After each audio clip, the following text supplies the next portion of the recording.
Good morning, everyone. Thanks for joining us. Really excited to have this conversation and answer all your questions. We'll start with a little bit of an introduction to ourselves, who we are, and each of our respective companies. And then I'll do a little bit of an overview of procurement and manufacturing in the state of the world today. We'll try to keep that as brief as possible so we can get to the meat of the content here. And then we'll turn it over to Robert at Machina Labs to talk through how he has used First Resonance, Ion, and Silkline in tandem to optimize their production operations and supply chain. So I'll go first. I'm Isaac Chambers. I'm the CEO and co-founder of Silkline. Silkline was really inspired by my work with Lockheed Martin, first on their F-35 program, helping them compress lead time as they ramp to full rate production. And then later went to their missiles and fire control division to stand up a supply and demand planning organization.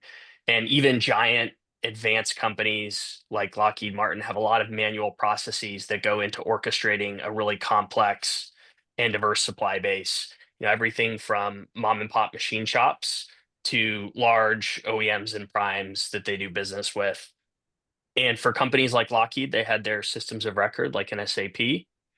And then they had all of the email and document-based workflows where the real work with suppliers actually happened. And there was this big disconnect between where the work happens and those systems of record. And it was perpetually a challenge to get the systems of record to actually reflect what was going on, in communicating with suppliers and getting up-to-date ETAs and getting information on sourcing. And so we designed Silkline to bridge that gap to fit in the native workflows so that there's minimal behavior change for our buyers and our manufacturing users and no behavior change for suppliers. So don't make your suppliers use a new system. Don't make them log in and navigate and learn a new system. Just meet them where they're at. I'll pass it off to Karan here to give his intro as well. Great. Thank you, Isaac. Hi, everybody. Thanks for joining this morning. I'm Karan Talati, CEO and co-founder of First Resonance. First Resonance, we are building world's leading factory operating system, now powering over 50 companies in aerospace, energy, robotics, heavy machinery, defense tech. Similar to what Isaac shared, my background comes from aerospace. I spent a number of years at SpaceX with facing similar challenges, data disconnection and things like that. Of course, we had the benefit of taking a very new age approach at bringing all of that together. So I was heavily involved in bringing together information all the way up from engineering to manufacturing, and then eventually into operations when we got into flight reusability. But same patterns here exist around what systems people use, how do we flow information over to people at the right time and make them empowered to make better decisions. And in a complex environment like factories, you have considerations from supply chain into actual manufacturing processes, into quality, and as I mentioned, operations. So we're really excited to be partnered with Silkline and to be working with Machina as well. So I'll hand it off to Robert. Great, thanks so much. My name is Robert Reeser. I'm the purchasing manager here at Machina Labs. I come from kind of a traditional manufacturing background, from stamping and machining shops to tech OEMs. Machina Labs is a startup based out of the Los Angeles area that is working in sheet metal forming, called incremental sheet forming. We are working on some new toolless approaches to forming sheet metal for primarily aerospace, defense, and automotive market segments.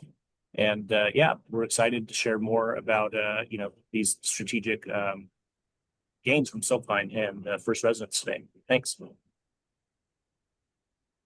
All right. And then just a look at our agenda here. So we're going to start by discussing manufacturing complexity as it relates to procurement. Then we're going to go into the case study with Machina Labs and then do a brief demo of Silkline and how it interacts with systems like Ion. And then, we'll open it up to Q&A for the group and get all your questions answered. So I'm going to keep this part pretty brief because I feel like everyone in the audience probably knows all of this, being in manufacturing yourself. But this is a very complex time in manufacturing where you have a lot of changes to how supply chains are constructed, and you have a lot of manufacturing moving from overseas to North America. Maybe if it's not in the United States, it's in places like Mexico. You have a lot of prioritization of lead times and agility and resilience in supply chains rather than just cost and rate. And those factors, coupled with a lot of the rapid change that we're seeing in hardware manufacturing and all of these modern companies that are really pushing the edge of what is possible, has created this environment where there's a need for better tools than have existed in the past. And traditionally, procurement has been viewed as this kind of walled off function where engineers lob requirements over a fence, and then procurement has to take that requirement and they have to execute against it. And it doesn't consider things like design for manufacturability. There's this constant game of telephone of, hey, the supplier said this, can you do this? And that back and forth creates a lot of inefficiencies that slows down the procurement process, which then in turn slows down manufacturing. And excuse me, that the result of all of this complexity is it's hard to understand how to source materials efficiently. Maybe don't collect all of your quote data that you have stuck in your email. And so it's hard to see, okay, what did it cost me when I purchased this last time? What quotes did I receive last time? Who even bid on my work last time on the strategic sourcing side, and being able to drive down your cost structure of your hardware. Then you have disruptions. And if you drop a PO or a supplier fails you and they are missing, key information, then those disruptions can then cause a huge amount of problems for manufacturing engineers, for operations to then be able to quickly and efficiently handle those challenges as they arise. And so Silkline helps our customers solve a lot of these issues with disconnected workflows across functions. And the end result, the value for the customers is, number one, they can drive better strategic sourcing and they can reduce their direct material costs by having more complete quote data. Number two, they can prevent those operational disruptions that can cause a lot of downtime that can prevent you from shipping to your customers. And then number three, we can help to make the process more efficient and reduce the amount of time spent on admin tasks. And then I touched on the impact of these challenges in procurement. And if you look globally at supply chain disruptions, 1 in every 10 years, a company is going to have a supply chain event or a supply chain disruption that's going to cost that company 30 to 50% of their EBITDA for that year. And so if you look at the global impact of that, that is hundreds of billions of dollars that are caused by these really fragile supply chains that are constructed over email and document-based workflows.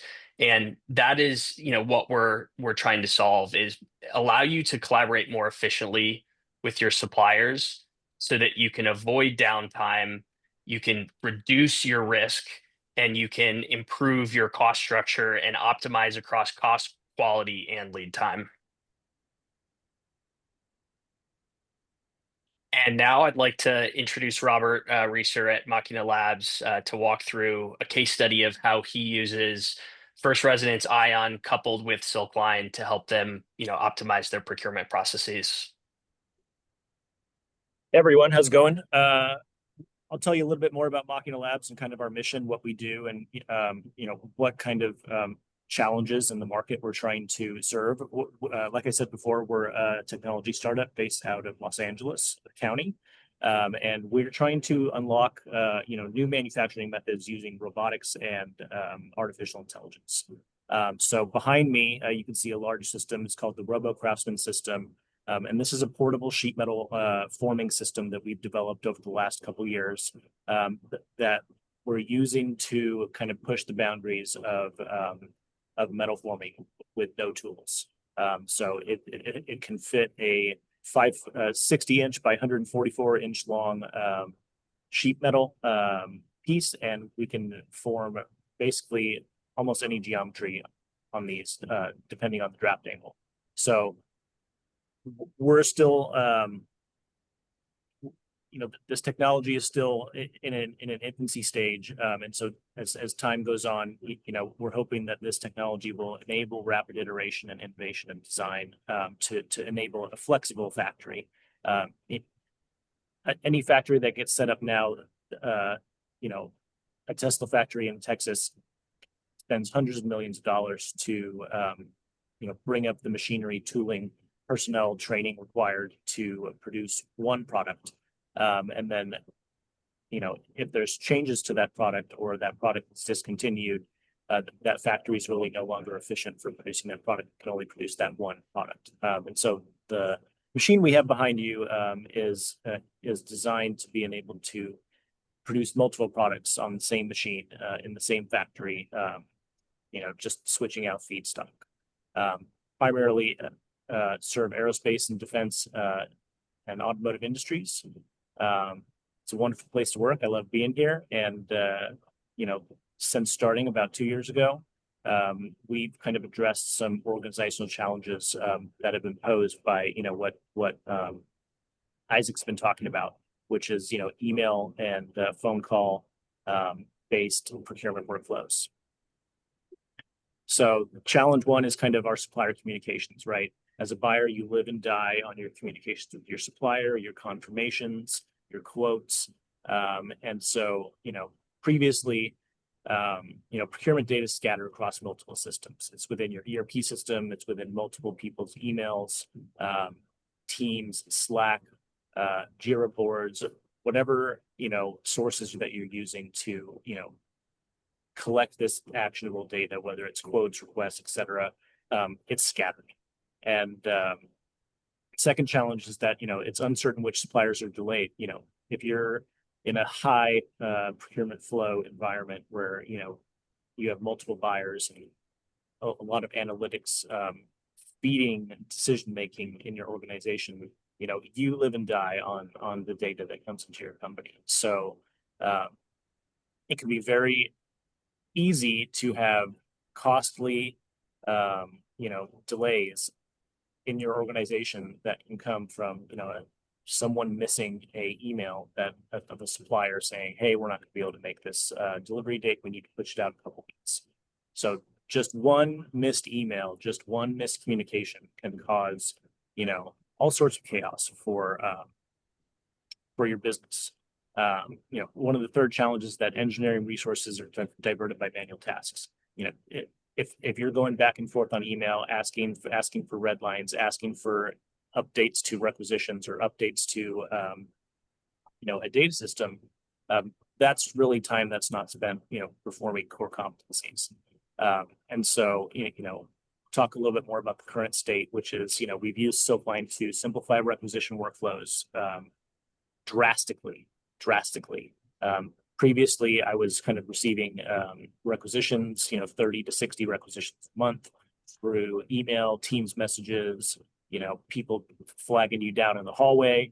And we quickly realized that this was not a efficient workflow and waiting forward. We needed a unified solution to centralize all these requests. When we found out that this kind of solution also centralizes RFQ, order management, confirmations, supplier information, it really was a no-brainer. And it really has eliminated a lot of manual steps in our procurement. I'm curious for folks in the audience how they're managing this process today. So I just launched a little poll question. If you can share in the poll how you're collecting your purchase recs.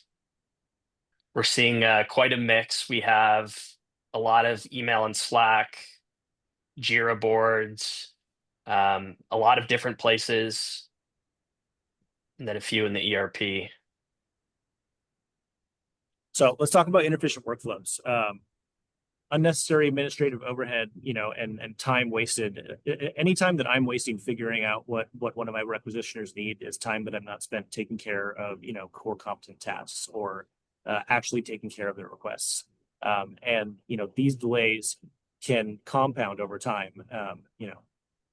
Late on Friday extends to one weekend, extends to a couple days later, and slowly but surely you're behind deadline on your project. It truly is a waste of time going back and forth with requisitioners through email and Slack Teams to nail this stuff down. And one of the things that I really enjoy about Silkline is how centralized everything is. The team has worked really well to improve the product over the last 6 months we've been using it, and we really had a lot of organizational gains utilizing this. And it looks like we have a question here in the audience, what REX means, whether it's requests or requirements. In this case, we're talking about requests, so purchase requests. But that actually raises an interesting point, is requirements change all the time. And I'm curious, Robert, how do you manage that handoff with engineering requirements as drawings are getting released all the time and you have a lot of ambiguity in what those requirements are and how that relates to the purchase request process? Sure. So, in an engineering organization, you're going to work on a lot of R&D and prototype stuff. There's going to be things that aren't, quote unquote, released to production. And we're going to have to move forward on orders and quoting for basically pre-release items. In the case that we're doing that, we want to convert these items to kind of requests or requisitions for goods and services rather than parts.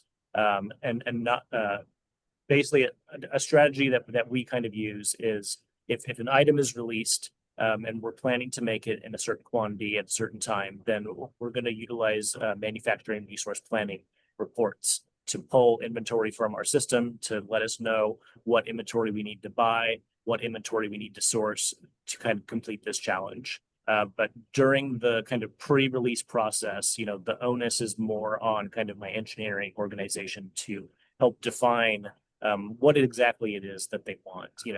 As in purchasing, you're kind of a fixer. You touch every part of the business. Almost every employee, has something that they want from you, and it's your role to help solve those problems as they come up. But you can't fix everything. You can't source everything. And doing that is really dependent on having clear requirements. So in the case where there's not clear requirements, I tend to push it back to kind of requesters to more clearly scope their requirements and their needs. Yeah. And I think that there is variability or ambiguity for all types of manufacturers. For a company like Machina that has a lot of rapid engineering, you're getting variability in their requirements. How is the BOM changing? But if you look at a company like Lockheed, for example, their variability comes in the demand. When are we going to get on contract with the US government? How many configurations or which configurations are we going to be producing for which customers? And whether it's variability in demand forecasts or variability in the requirements, it's a challenge to figure out, how do I quickly react to those changes so that I can make sure that materials actually show up on time? Right.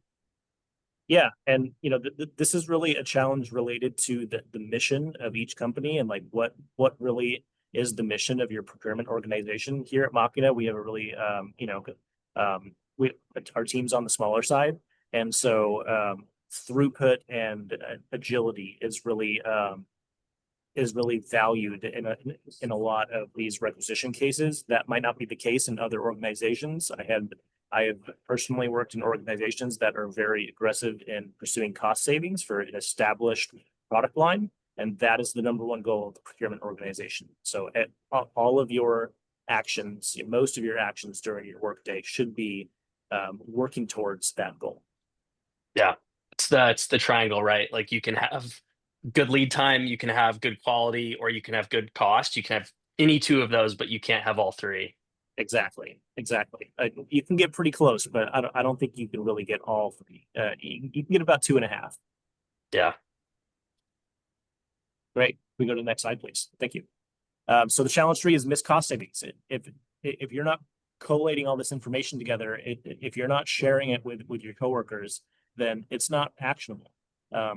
Every buyer that I have ever worked with, including myself, prior to this solution, has maintained a Bible spreadsheet of every part they've ever quoted, who they've quoted it to, what the price and quantity breakdowns are, and it's closely guarded, like like the Holy Grail, right? Because it's really the sum of the work that you've done, and it's the source of stuff like negotiation leverage,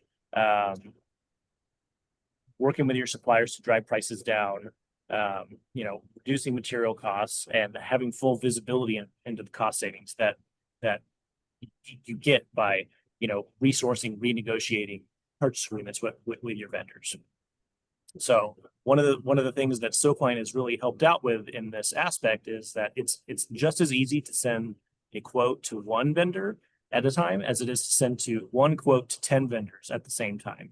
It's quite seamless. All of this quote data is logged in the system. This data is accessible to everyone in your organization that has the correct role that you've scoped for them. I'm sure they can be excluded if you wanted them to be. But this democratization of data really doesn't stop at cost savings or quote files. All communications that are sent out via the Silkline platform have an email inbox, and that links all communications in email, right? The normal procurement workflow that you're doing with your supplier, sending a PO, waiting for a confirmation back, acknowledging that you got the confirmation, following up on POs. All these actions and events are now logged in Silkline on the homepage for the PO, specific PO that you're discussing with your vendors. So if you're out on vacation, if you have new members of the team, it's really easy to point people towards getting the information that they want. I understand that as a buyer role, I'm going to be playing telephone a lot, right? Someone's going to ask me, please find a quote for this. I find a quote for it. I communicate back the quote details. They say, yes, please order it. I go back to the vendor, please place this order for us. It's confirmed. Go back to the requester. So there's a lot of ping pong back and forth of, transmitting information from one location to another. And while that's a big part of my role, it's great to be able to spread that, not responsibility, but privilege around to the rest of your team to be able to access this information without having to go through, the procurement team and have it kind of gate kept from. Robert, on this one, I'm curious, with the 100 things that you have to pay attention to in any given day, before you started using Silkline, were you doing anything to track the quotes that you received? Absolutely. I mean, I was maintaining kind of a buyer Bible. I was religiously using Microsoft to-do lists, reminders on my phone. It's really, I think every person in supply chain that faces these challenges finds solutions and workflows that help them, whether it's alarms on your phone or reminders in Microsoft Outlook to follow up on quotes or certain emails. Everyone has kind of a different solution to this, but Silkline has really allowed me to centralize these communications and information that I'm confident that all this information is in the system and I can access it at any time. It's very easy to find.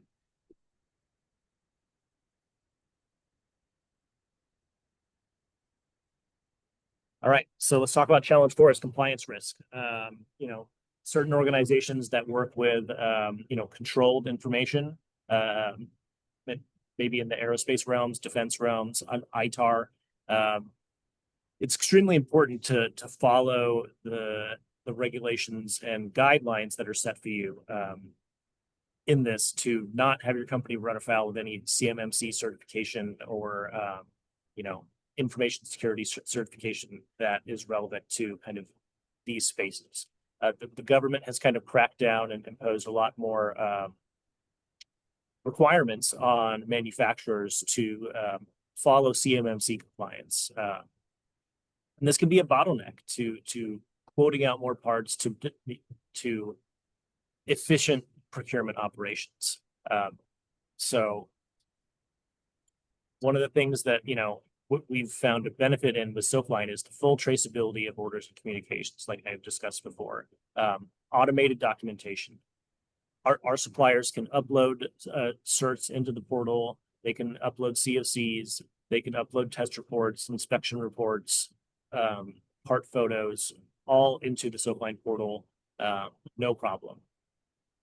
This documentation allows us to, have a pre-check requirement to the suppliers. Maybe your supplier needs to send inspection reports prior to shipping parts. You can have those uploaded via Silkline. We are on a government cloud instance of First Resonance Ion, just as we are on a government cloud instance of Silkline. So it matches up with our information security needs in terms of that. Yeah, and I think that there's two lenses of compliance, right? You have your external compliance requirements, like CMMC, and needing to comply with ITAR, law. But then you also have your internal compliance requirements, for example, NDAs with your suppliers, and making sure that you're not sending them files, drawings when you have an expired NDA with that supplier. I'm curious, how do you manage that process today? We currently manage it with a spreadsheet and a list of all these NDAs. I typically try to keep a repository of these documents in our company OneDrive and notate expiration dates of files into the file name. Yeah, so we have a question from Julie in the audience, and she's asking, which system did Machina use first? And was the partnership between Silkline and First Resonance already in place, or did Machina drive that partnership? And I think Machina was one of our earlier customers, and so they did really help to drive the integration between First Resonance, Ion, and Silkline, and help to really perfect that, and also really shape the product to what it is today. But they had First Resonance Ion first as the kind of core of their MES platform, and then they integrated Silkline to help manage a lot of the procurement workflows. And if you think about what an MES does, it helps to organize your data within the four walls of your factory. Our job at Silkline is to organize all of the data that is outside the four walls of your factory and then bring that into the four walls of your factory so that you can have the latest inputs on when things are going to show up. You can have certificates of conformance and test reports that you can review in advance before inventory arrives, stuff like that. Yeah, that's correct. We've been using First Resonance Ion for about 3 years now or so here at Machina Labs, a little bit prior to my joining the company. And Silkline we've been using since late last year, and it's been great. I really can't say enough good things. Thanks, Robert. Maybe I'll add a few bits here as well from First Resonance. As I mentioned earlier, being deployed now across, now I think maybe like 60, 70 companies. I think Isaac captured it exactly right. A factory OS or an MES really is focused inside of the four factory walls, and there's so much dynamism that goes on there, right? Talked earlier about all the manufacturing processes, the quality management, and then the internal supply chain. So making sure that once parts arrive, that they're kitted out to the right work centers on time and removing those bottlenecks. So when it comes to the complexity inside, mirror that to the complexity that Isaac was talking about earlier and Robert was talking about with respect to negotiation, leverage, and the loss, kind of money side of things. Like that's I think an essential connection because of like that or many to one aspect of what a factory builds, let's say. many parts come in, and in especially these quality critical, mission critical industries, it's many parts that turn into one product and multiple of those products.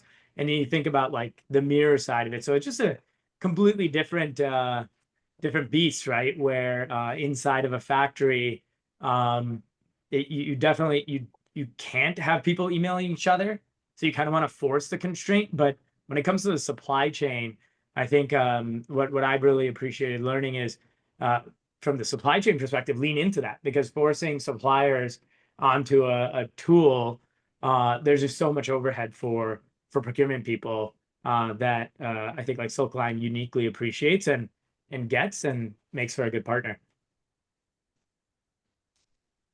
Yeah, thanks for those comments, Karan. I think other manufacturers can be kind of press ganged into using supplier portals in the past. If you have a supplier that doesn't have business with you, or a customer that doesn't have business with you, they can kind of press gang you into requiring to use their supplier portal to go through these kind of outdated and archaic processes in order to receive, confirm emails. And it can be very frustrating. You have to set up dedicated individuals at your organization that specifically are the only people allowed to go into these data systems, get these orders, get these confirmations, change orders. And Silkline kind of takes that out of the picture, where it really meets suppliers where they're at. We've had an incredible uptake of our suppliers using Silkline and becoming comfortable with the system, and they like it. That they really do, and I've never heard of a manufacturer that likes a customer portal website ever. Yeah, and frankly, Robert, I think that was one of your biggest concerns initially when we started chatting, over a year ago, was, hey, what will suppliers think about this? Will they actually use it? Right. And we have a related question in the audience from Brianna here, and she says, how do the magic token links work from a cloud security perspective? And for a little bit of context for the audience, part of how we make Silkline really frictionless for suppliers, because you do need to share some data when you're sharing an RFQ or when you're sharing a PO, is we have these magic links where you can click the link and it loads some summary or overview information right away. So you get that preview of the content. And then if you need to download part files, we send a one-time password to the recipient's email to confirm their identity. And so for anything that's in that kind of first layer of security, the token-based link, that token expires after a period of time to make sure that that data is not just hanging out there forever. But that data is data that really should not include ITAR technical data, anything that has CUI.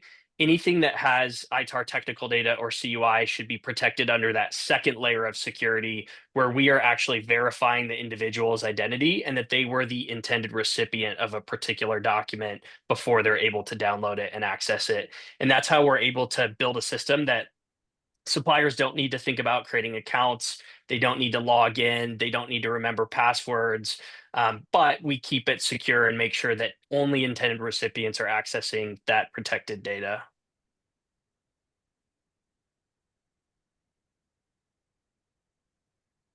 Great. Why don't we move on to the next slide?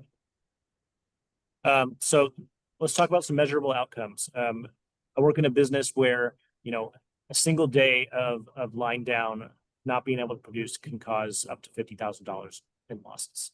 I've worked at businesses where a single day of being lined down can cause $500,000 of losses to production and revenue. And so, staying on top of your order confirmations, on top of your schedule, on top of everything that is, in your wheelhouse as buyer is critical. It's critical to your business operations. We save a lot of time every week. I field a lot of requisitions. I field a lot of requests, and the easier it is for my requisitioners to tell me what they need, the easier it is for me to fulfill those requests. So we're fielding from anywhere from 20 to 50 requests a week across the team. And there's a significant amount of time saved in centralizing all this in one location. And this adds up significantly over time. Let's think about, what could you do with 31 extra engineering hours in your organization a week, or, adding cost savings? I know that, for a lot of organizations, one concern is, okay, procurement really wants this, but what is the rest of the organization going to think? Like, are they going to want to adopt a new tool? I'm curious what the feedback from the rest of your organization has been interacting with Silkline. Yeah, the feedback from the rest of the organization has been very positive. As soon as, we performed a couple trainings, as soon as we kind of were fully onboarded by Silkline with the team, I kind of created a reference document for them, showing them what to do. And they're thrilled, honestly, to have a requisition system that fits directly in with your ERP, pulls all the parts from your ERP system. It's linked to your inventory. It's linked to the requests and the POs that are made with the requisition. They're thrilled. I can order items for someone in my organization, add them as a follower to the order. When that order comes in and is received, they automatically get an email. There's no following up of, hey, the thing that you asked for came in, send a Teams message. I don't have to do that anymore. It's automatic, as long as it's set up correctly in the interim. So we've had extremely positive feedback from inside the organization on, the impact of Silkline with the company.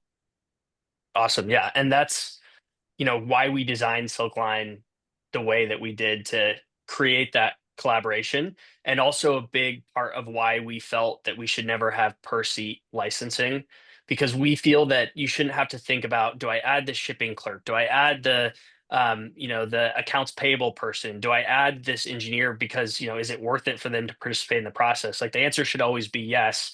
Anyone in your organization should be able to be a part of that process and collaborate without you worrying about it costing you extra money. And then it looks like we have another question in the audience here. Is Silkline and Ion considering developing an integration where AutoPlan, which is Ion's MRP solution, hands off to Silkline for procurement? And yes, that's actually under development. We are going to have a plans feature in Silkline that will allow you to upload or import a bill of materials or a demand plan from something like AutoPlan, and then you can group similar parts into requests and flow that through the request to purchase order process, so that you can look at a total demand plan or a total bill of materials and answer the question of, have I covered everything in the bill of materials that's ready to be procured? Is it on request? Is it on order? Or is it in inventory and available to promise? A few things, Robert hit on this earlier, and I'm actually very curious, Robert, like when it comes to the shared data, but to give everybody an overview, I mentioned this earlier, Ion helps manufacturers conduct the day-to-day operations in their manufacturing process with all the complexity of what happens in the factory four walls. And Robert hit on this key point as well, which is all this information is pretty interrelated. So being able to analyze that information and make data-driven decisions is definitely a core tenet of our analytics and data capabilities. We see this as, and I think Isaac kind of touched on this earlier, we see this as a pretty important development to what used to be the historical context of what even ERP is. So I'll make a quick comment on that and then ask a quick question to Robert. But, I think for a lot of manufacturers, especially as we're kind of almost hitting the play button after a few decades of pause, and that few decades of pause is, yes, like we're still producing, they're big factories, but they were all powered by these dated concepts and these dated legacy tools that are overly bloated, very hard to set up, very expensive to set up. And as Isaac mentioned in his introduction, even when they are set up, a lot of that kind of central system of record work is happening in some large system there are a few gatekeepers that transact that information, but the real work, whether that's by manufacturing engineers that are building work instructions, or in this case, procurement people who are working with their supply chain, that's all happening in email, spreadsheets, et cetera, right? So how do we really bridge that gap as like an industry? The answer is probably not in the way that we used to do it. It's probably not just picking up the same tools that we left off at in development, and rather really thinking about the technology that's available today, cloud-based secure systems that are interoperable, such as First Resonance Ion and Silkline, that interact with systems in nuanced ways. So using magic links across email with suppliers, as opposed to, I mean, it's, we talked about the challenges of supplier portal. Now imagine having a supplier log into your ERP and just how Herculean of an effort that is by IT, and frankly, even impossible, right? It's never actually happened. So Robert, I'm curious, from the integration that you have with Silkline and First Resonance, one, how has that interplay of data and real-time information across both systems helped people both on the procurement side as well as manufacturing and quality? And two, like, what's your vision of where all this goes? Not to go too far off into the conclusion, but I'm curious if you have a thought on that before we go into the demo. That's awesome. Those are some really thoughtful questions. First, I think, different people in the organization are driving value from both Ion and Silkline through analytics. This is a data-driven economy. This is a data-driven world, even in manufacturing, even in the physical space where we are making things and bringing many things into one. We are dependent on this data flow. And so, one of the things that's great about First Resonance Ion is the robust analytics suite. We use it extensively in our organization, and values derived, both on my side and from our manufacturing engineers, our engineering team, to set up checks, to find mistakes, to find inconsistencies, inefficiencies, outlier events. So that hopefully that answers your first question. The second question, which is like, where is all this going in the future? Where do you think all this is going in the future? I hope to see a really great future for both of these organizations. I think that these data systems as a whole are moving more towards cloud-based. It's even organizations that have the 40-year-old IBM green screen ERP, they still really hold on to those systems. And the reason that they hold on to them is because those systems, they don't look great, but they work, and they work very, very consistently. And that was really, the fear of a lot of organizations from moving to new ERP systems. But what we've really seen with Ion is just tremendous uptime. I mean, you guys publish your own uptime statistics, and they're phenomenal. We really have never had a significant outage in our cloud-based MES system from its inception. And Silkline factors in really closely to that. The team is extremely responsive and has, quickly jumped on reported issues or outages, and it's really exciting to see where this team's gonna go in the future, in my opinion. Awesome. Why don't we just do a very quick demo here to make this a little bit more tangible for folks in the audience? And I won't spend much time on this, but I just wanted to give a visual for what we're talking about and how requests work in Silkline. Can everyone see my screen? Okay. So this is Silkline here, and we have a plug and play integration with Ion so that you can, get started in basically a day, and then the data syncs real time between Silkline and Ion. So if you create a purchase order, edit it in Ion, that syncs to Silkline, and vice versa. And for this example purchase request here, we can see that it's been fully completed, and you can see the order that was created against it. And you can have multiple orders that are created, against a request. So you could have, 10 parts on a request, and 5 could go to one supplier and 5 could go to another. And you'd have that traceability of this request turned into one or more orders. And you can see that this particular order here has been approved through our approval process. And then if you look at the details of the request, you have the part files and the drawings that are attached, and you can click in and you can see the details of the model, the drawings, all within Silkline. And then you can view the items on the request, including things like quality clauses. A lot of our customers have to flow down quality requirements either because of their end customer or because of their internal quality processes. And then you can see for each line item which order it was placed on in case you have line items that are split across orders. And then you have the status of each of the RFQs. Let's say that just in time machining no bid this, we can record that. And then you have the quote data that's automatically extracted from the supplier's original quote document using AI. And so if I click edit here, we can see the original quote document on the left and the data that was pulled out of it on the right, using an AI autofill capability that scans the details in the quote and pulls out all of that information automatically. And that allows you to create a quote database where you can then see for any part that you've purchased, who have I purchased that part from in the past?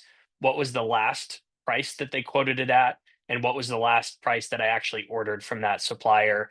And not just for the current revision of the part, but across all revisions, because you may not have purchased this particular revision before, but you want to know what you purchased the last revision for. And then we have our activity feed here where you can see all of the RFQs that were created.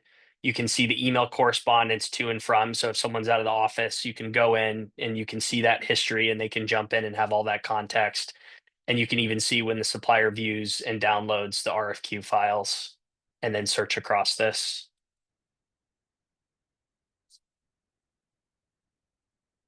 So that's just a snapshot of the capabilities within Silkline. I'll pause and leave it there, but I can do more in-depth demos if anyone is interested as a follow-up.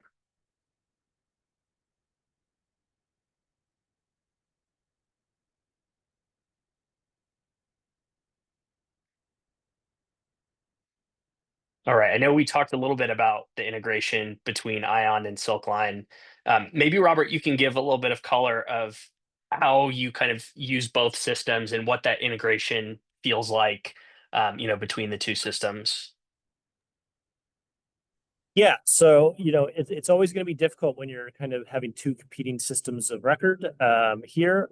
But I think you guys have set it up in a really efficient way that we have flags. Since data can be created in either of these two data systems, it's important to kind of give the system a flag as to which data system should it be considering as a source of truth. So we typically spread our procurement duties within Silkline. So Silkline can be great for processing a quote directly into a PO, but it might not be as great currently. I mean, this may not be the case now, but definitely in the future, there's a lot of improvements planned. As you've told me, we're really still doing MRP-driven procurement processes through Ion due to kind of stored pricing history within the item master within Ion. So it's very easy to make POs both within Ion. It's very easy to make both POs within Silkline, and data between those POs transfers between the two systems seamlessly. It's really fast. I will contact you if it's slow because it slows me down. So one of the other things is, the Silkline enables kind of an expanded supplier profile. Currently, First Resonance Ion, you have a few fields in your vendor record. You can fill them out. You can have them as a baseline for the necessary information for a vendor. But if you wanted to have 10 different contacts in there, if you wanted to have a bunch of different information, you could probably set that up as custom attributes and manage it that way. But we're kind of adding additional contacts within Silkline because a lot of the RFQ processes are going through Silkline. Therefore, those extra contacts are very useful to have in Silkline for those purposes. Yeah, and tagging supplier capabilities so that you don't have to rely on your supplier Bible of, hey, this supplier has these capabilities. Correct. I think one thing that's awesome, if I can just give a quick comment on that, Robert, what you described there, I think for a lot of manufacturers, ourselves included, this question around, source of truth or system of record is one that could be quite nerve-wracking, right? And I think there's still this idea of a central source of truth that people hold. It's not incorrect to have that desire, right? We all want to go to one place and get all of our questions answered and store all of our information and make it very reliable. But the thing I would offer manufacturers who have been used to solving that with literally one centralized database or one system, it's important to look at, kind of how technology is evolving and think about like how these interoperable systems like Silkline and Ion are working and solving for exactly what Robert detailed here, right? It gives optionality. You could set up custom attributes over here, or you could use the first class supplier information that Silkline has as a first class supplier management system, and being able to toggle that on and off as you connect systems, but also as the business evolves, right? So as Machina scales, the context may change, and I think that's very powerful. So definitely would like nerd out on a separate conversation on what is the future of central source of truth. But it is something as an opportunity for manufacturers to think about not just where do I put all this information, but how do I bring it all together, right? And how do I use the systems to make better decisions in a really agile way? I think it's very powerful. Absolutely. Thanks for that comment, Karan. I think one of the great things about First Resonance Ion is, the ability to build on top of it. But at the user level, we built scripts and programs on top of First Resonance that, if you were in another kind of ERP system, if you're on NetSuite, you are hiring a consultant and going through months and months and months of back and forth and invoices and scoping meetings to even create this kind of capability. And, should you have the technical drive, should you have the resources available to do this, you can do it yourself within First Resonance Ion. And it's a really, really robust tool for, working within your factory enterprise resources. So we're going to close out the webinar, and we'll just leave you with this last screen of some of the kind of unified procurement benefits that we've yielded from Silkline. One is, we've improved our on-time delivery probably by about 20%. Following up easily with vendors, leads to more responsiveness. It leads to things arriving when they should. We have an increased cross-functional alignment. My teams that request things know that they know what to do. They know the avenues of information that they need to travel to in order to get the things that they want. And information is flowing back and forth in those lanes well. Procurement velocity has sped up. I'm able to quote more parts, send more orders out, and drive more confirmed orders into my system that we can then plan our MRP around, produce things faster, get things kitted sooner, and drive our schedule forward due to the benefits that are yield from this. And the last is our supplier relationships have gotten stronger.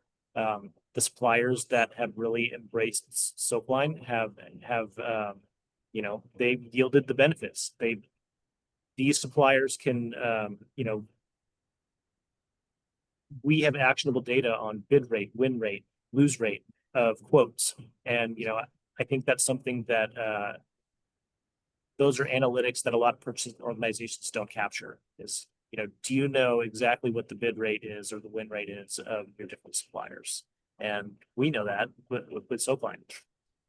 And we find that is a leading indicator of how that supplier is going to prioritize your business when you actually go and place an order with them. If they're bidding on every single thing you're sending them, they're probably very motivated to win and keep that business. Absolutely. It tracks how long it takes for them to respond to you. Yeah. And Yep, that's great. These kind of data points allow you to kind of be more agile in your procurement operations, and it's really been a game changer here at Machina Labs. So, in closing here, I want to thank the team at First Resonance. I want to thank Karan for joining us on this call, and then Isaac and Brent, and the rest of the First Resonance and Silkline teams. You guys are doing great work. So thank you so much for your time It's our today. pleasure. Yeah, you bet.